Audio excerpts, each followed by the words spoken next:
मृत्यु पर विजय कैसे प्राप्त करें। मृत्यु एक अटल सत्य है और प्रकृति का नियम भी है कि जो आया है सो जाएगा, राजा रंक फकीर। लेकिन इस मृत्यु में भी इच्छा से मृत्यु हो, ये योगियों द्वारा निर्मित है।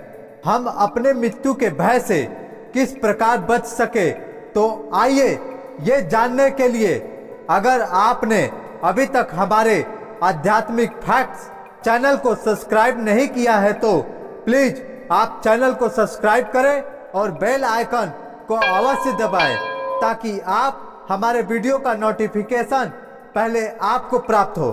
तो आइए चलते हैं वीडियो की ओर। योगियों द्वारा इस ध्यान की विधि कितनी विज्ञान सम्मत, इसके संबंध में योगियों ने और भी सूक्ष्म विवेचना प्रस्तुत करते हुए कहा है कि सामान्यतः सभी लोग 24 घंटे में 21,600 बार श्वास पे श्वास का ग्रहण एवं त्याग करते हैं। वही जीव की आयु अर्थात 1 मिनट में सभी 15 श्वास पे श्वास ग्रहण करते हैं और छोड़ते हैं।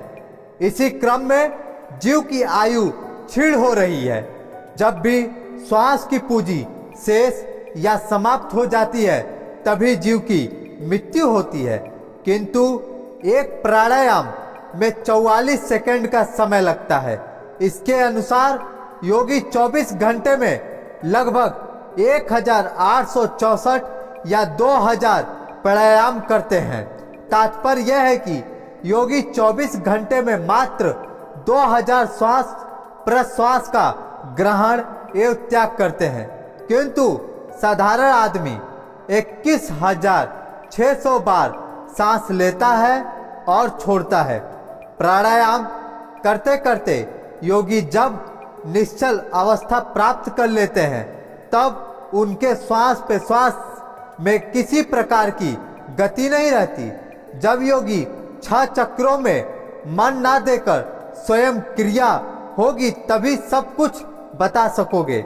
अर्थात योगी जब 6 चक्रों से परे उस अवस्था को प्राप्त करते हैं तब वह व्यक्ति जो कहेगा वही सत्य होगा, क्योंकि उस समय वे युक्तम अवस्था में स्थित होते हैं।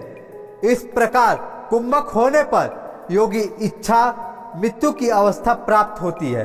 अर्थात प्राण कर्म करते करते जब श्वास प्रश्वास का भीतर जाना और बाहर आना नहीं होगा, निश्चल हो जाएगा, तभी केवल कुंभक रूप आनंद की अवस्था प्राप्त होगी।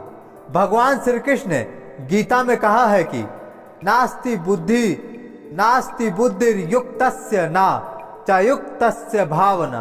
अर्थात साधना रहित व्यक्ति के अंतःकरण में श्रेष्ठ बुद्धि का अभाव है। आत्मचिंतन में अयुक्ता के कारण वास्तविकता ध्यान भी नहीं होता, क्योंकि जीव की वर्तमान या उपस्थित बुद्धि है वह अयुक्त बुद्धि या चंचल बुद्धि है, वह मिथ्या है। इसीलिए इस चंचल अवस्था में उत्पन्न बुद्धि भी मिथ्या है। जब श्वास पे श्वास ही जीव की आयु है तो फिर सहज में ही समझा जा सकता है कि योगी प्राण क्रम या प्राणायाम द्वारा उसके व्यय को कम करके स्वेच्छा से अपने आयु की वृद्धि करने में सक्षम होते हैं।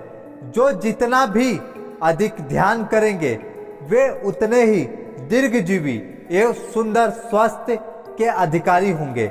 इसीलिए समाधि की अवस्था अर्थात ध्यान की परावस्था भी मृत्यु का ही प्रतीक है, क्योंकि उस समय श्वास नहीं रहता और श्वास का ना होना ही मृत्यु है। इस प्रकार हमारे भारत के महान योगी इच्छा मृत्यु को प्राप्त होते थे या कहे मृत्यु पर विजय प्राप्त कर लेते थे। तो देखा आपने, अगर किसी भी व्यक्ति को मृत्यु पे विजय प्राप्त करना है या इच्छा मृत्यु की अवस्था को प्राप्त करना है तो उन्हें ज्यादा से ज्यादा ध्यान की उस परम अवस्था को प्राप्त करना होगा, जिस अवस्था को प्राप्त करने के बाद कोई भी व्यक्ति अपने इच्छा से मृत्यु को ग्रहण कर सकता है। तो उस अवस्था को प्राप्त करने के लिए आप सभी ज्यादा से ज्यादा उस ध्यान की ओर बढ़ें और उस परम लक्ष्य परमात्मा को प्राप्त करें।